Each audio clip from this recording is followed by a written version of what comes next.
नमस्कार दोस्तों, welcome to our channel बजर की हिटमैन। एंड आज हम लोग बात करेंगे एनसीसी लिमिटेड के बारे में। देखिएगा, इंफ्रास्ट्रक्चर का भी अभी मतलब ट्वीट में भी आप देखेंगे तो ट्रेंडिंग में आ रहा है अपना इंफ्रास्ट्रक्चर। तो जिसके कारण काफ़ी सारा इंफ्रास्ट्रक्चर के स्टॉक के अंदर आपको तेज़ी दिखाई पड़ रहा है। एनएफटी इंफ्रा के बारे में बात करें तो भी एक पॉजिटिव मोमेंटम वहाँ पे भी दिखाई पड़ रहा है। बट अगर स्पेशली मैं एनसीसी के बारे में डिस्कस करूँ तो यहाँ पे फ्राइडे के दिन 6% की तेज़ी आपको दिखाई पड़ रहा था। तो मेरे बहुत सारे मित्रों हैं जो पूछते रहते हैं इसके अंदर क्या कभी बड़ा न्यूज है। वो लोग को दिखाई नहीं पड़ रहा है तो मुझे भी नहीं दिखाई पड़ रहा है। ठीक है, तो इसके अंदर काफ़ी बड़ा उतना बड़ा न्यूज नहीं है। और आपको पता है क्या न्यूज है तो आप कमेंट सेक्शन में बता सकते हैं। बट हम क्या कर सकते हैं, हम इसको टेक्निकल एनालिसिस कर सकते हैं एंड आपको बताने की कोशिश कर सकते हैं इसमें अंदर क्या हो सकता है आगे आने वाले टाइम पे एंड क्या हो रहा है फिलहाल के टाइम पे। ठीक है, देखिएगा फ्राइडे के हम लोग चार्ट को व्यू करेंगे एंड आपको बताने की कोशिश करेंगे परफेक्ट क्या करना है। सारा सब कुछ आप अगर अंत तक देखेंगे आई होप सारा चीज़ आपको क्लियर हो जाएगा, आप आसानी से यहाँ पे ट्रेड कर पाएंगे। ठीक है, तो चैनल को सब्सक्राइब कीजिए, बेल आइकन को प्रेस करिए रेगुलर अपडेट के लिए एंड इस वीडियो को लाइक करिए। आपका लाइक के जरिए मोटिवेशन मिलता है और भी ऐसे वीडियो बनाने का। ठीक है, चलिए पहले फ्राइडे की थोड़ा सा ट्रेडिंग व्यू ले लेते हैं जहाँ से हमें एक ब्रॉड आइडिया पता चल जाएगा इसके अंदर हुआ क्या था।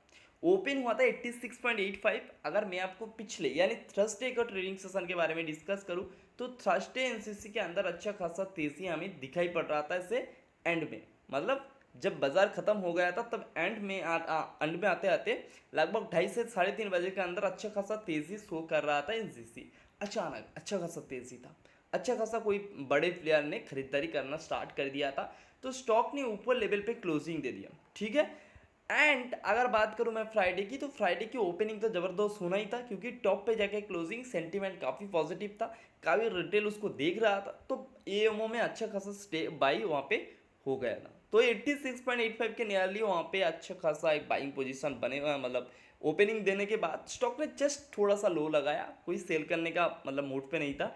86.15 के आसपास लो लगाने के बाद इसने पीछे मुड़ के नहीं देखा। मैं जस्ट इसी पॉइंट के बारे में डिस्कस कर रहा हूँ। इसके बाद इसने पीछे मुड़ के नहीं देखा, सीधा टॉप पे लगा दिया 92 के आसपास इसने टॉप लगा दिया। लगभग 6% की तेजी आपको दिखाई पड़ रहा था एनसीसी लिमिटेड के बारे में। बहुत सारे लोग इसी लेवल पे फंसे हुए हैं। मैं आपको बताऊं 80% से 90% एज ए इन्वेस्टर यहाँ पे 90 से 100 के बीच अटक गए। अगर आप अटक गए थे या आप मुझे कमेंट सेक्शन में बता सकते हैं। तो इसी वजह से जो स्ट्रेटेजी अपनाना चाहिए वो हमें पूरा क्लियर कट बनाना चाहिए। ए प्लान बी प्लान सी ऐसे ही करके रखना चाहिए क्योंकि हम यहाँ मार्केट से पैसा कमाने के लिए आए हैं। हमें स्टक नहीं होना है, हमें कोई ऑपरेटर खेल नहीं जाए हमारे ऊपर से। वो सारा चीज़ को ध्यान रखना चाहिए, इसी वजह से आपका प्लानिंग होना मैंडेटरी है। ठीक है, चलिए पहले डिलीवरेबल क्वांटिटी देखेंगे उसके बाद हम डिस्कस करेंगे चार्ट के थ्रू। देखिएगा वॉल्यूम, देखिएगा जस्ट वॉल्यूम को ऑब्जर्व करिए एंड आप मतलब थोड़ा आंखें बंद कर लीजिए और आप सोच लीजिए क्या हुआ, किस तरीके से स्टॉक को बम्पर वॉल्यूम के साथ ऊपर लेके गए। और जिस ब्रेकआउट अगर मिले यहाँ पे कोई भी ब्रेकआउट मिले चार्ट में तो ब्रेकआउट से काफ़ी ज़्यादा तेज़ी को एक्सपेक्टेशन आप रख के चल सकते हैं। Volume just outstanding, deliverable quantity भी काफ़ी ज़्यादा मजबूत है। 45.92% की डिलीवरेबल क्वांटिटी एनसीसी के अंदर काफ़ी ज़्यादा अट्रैक्टिव है एंड बाई पोजीशन एएमओ में अगर देख पा रहे हो आफ्टर मार्केट ऑर्डर में आप देख पा रहे हो यहाँ से 2,46,702 क्वांटिटी के आसपास ऑलरेडी डाले हुए हैं। तो हम मंडे में इसके अंदर ज़बरदस्त एक ओपनिंग देख सकते हैं एंड ओपनिंग के बाद वजह से और भी स्टॉक ने एक्सपेक्टेशन से थोड़ा रिटर्न भी बना के दे सकता है। ठीक है, तो काफ़ी ज़्यादा मजबूत डिलीवरेबल क्वांटिटी हमें ये बता रहा है, हमें वॉल्यूम बता रहा है स्टॉक ने 52 वीक हाई को नियरली फिर से रिटेस्ट कर सकता है। अगर वहाँ से क्रैक मिले तो हमें निकल जाना चाहिए। क्या करना चाहिए मैं चार्ट में आपको समझाता हूँ। बट ये जो क्वांटिटी, ये जो वॉल्यूम है ये आपको सीधा 9 फरवरी 2021 की जो 52 वीक हाई था उस हाई को रिटेस्ट कर सकता है। गौर से सुनिएगा, उस जो लेवल था 99.85 उसको रिटेस्ट करने के लिए फिर से मूड बना लिया है एनसीसी ने। क्या होगा आने वाले टाइम पे चार्ट में जाके आपको समझाते हैं। एनसीसी लिमिटेड की चार्ट में हम आ गए हैं और नीचे की ड्रॉ लाइन को आपको यहाँ पे ड्रॉ लाइन जो है वो सपोर्ट की लाइन के हिसाब से, ये रेसिस्टेंस लाइन था, फिलहाल ये सपोर्ट लाइन है, ये एक सपोर्ट लाइन है और सबसे एक ही रेसिस्टेंस काम कर रहा है जो 99.80 यानी 52 वीक हाई। Okay clear. तो सारे जो रेसिस्टेंस था वो फिलहाल सपोर्ट के हिसाब से काम कर रहा है, तो हमें पॉजिटिव मोमेंटम दिखाई पड़ रहा है। इसी वजह से जो रेसिस्टेंस था वो सपोर्ट में बदल गया। जब कोई स्टॉक के रेसिस्टेंस सपोर्ट में बदल जाता है तो आप वहां से सोच सकते हो पॉजिटिव रन, ये पॉजिटिव मोमेंटम फिलहाल दिखाई पड़ रहा है। देखिएगा यहाँ से एक अच्छा खासा टॉप लगाया था जहाँ से आपको 90 के आसपास था, जिसने उसको धीरे धीरे 89 के आसपास ही था, 89 से 90 इसके आसपास ही एक जोन बना था जहाँ से रिजेक्शन मिला था, बम्पर रिजेक्शन।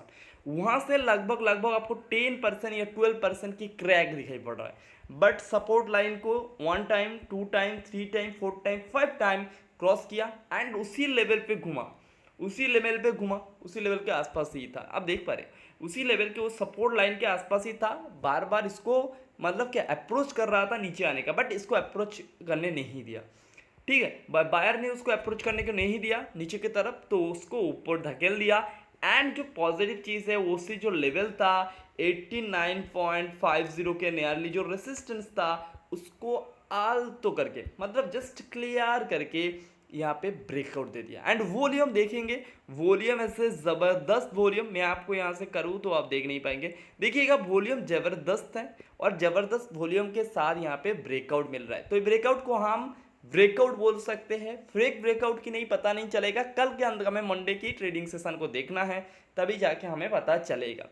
देखिएगा नीचे लेवल पे कोई भी बाई के तो ट्रेडिंग स्टॉप लॉस के जरिए ऊपर जा सकते हैं। 89.50 के आसपास ट्रेलिंग लगा दीजिए, जितना ऊपर जाए ट्रेडिंग स्टॉप लॉस बढ़ाते जाइए। 99.50 इसी लेवल को ध्यान रखिएगा, इस लेवल से फिर से थोड़ा सा नीचे आ सकता है तो आपको प्रॉफिट बुकिंग की मौका देखना चाहिए। न्यू बाई की पोजीशन आपको हो सकता है आप थोड़ा सा रिस्की हिसाब से जा सकते हो, जहां से आपको 90 के नियरली आप पोजीशन को ले सकते हो, स्टॉप लॉस लगा सकते हो, आपको नियरली लगा सकते हो 87 के आसपास, 87 के नीचे स्टॉप लॉस लगा सकते हो एंड ऊपर आपको 99 के टारगेट आपको रख सकते हो। ठीक है, लेकिन स्टॉप लॉस मैंडेटरी है क्योंकि ये क्रैक करता है, तो ये क्रैक करते हैं तो फिर से आपको रिटेस्ट 80 के लेवल दिखाई पड़ेगा, तो आप वहां से बोरिंग फील कर सकते हो। बट बोरिंग अगर बोरिंग हो सकते तो आप चल सकते हो, नहीं मुझे बोरिंग नहीं होना है, मैं रखूँगा अपना स्टेक को, मैं अपना रखूँगा अपना क्वांटिटी को, जब जाएगा तब बेचूंगा, तो आप रख सकते हैं। बट अब अगर ब्रिजी ट्रेडर हो, एज स्विंग ट्रेडर हो, तो आप यहाँ से स्टॉप लॉस का इस्तेमाल करके निकल आ सकते हो, नहीं तो आप ऊपर की तरफ या टारगेट की तरफ ट्रेडिंग करके ऊपर जा सकते हो। ठीक है, नीचे लेवल पे जो ही कोई बाई किए उसको 99 के आसपास ही टारगेट रखना चाहिए, क्योंकि वो एक अच्छा खासा रेसिस्टेंस है जहाँ पे स्टॉक ने रिजेक्शन मिल सकता है बाई सेलर की तरफ से। ठीक है, न्यू बाइंग की पोजीशन 90 के आसपास ही बनाइए, आप ऊपर जाइए 99 आपका टारगेट मिलेगा, 87 आपके स्टॉप लॉस होना चाहिए। नीचे लेवल पे जो है ट्रेलिंग स्टॉप लॉस के जरिए ऊपर जाइए। तो आई होप ये चीज़ समझ गए, एनसीसी के बारे में जो डिस्कशन था, जो चार्ट में हमें दिखाई पड़ रहा है वो कभी पॉजिटिव है, तो देखते हैं मंडे में क्या होता है। आपके साथ मिलेंगे फिर कोई एक वीडियो में, तब तक के लिए टाटा बाय बाय।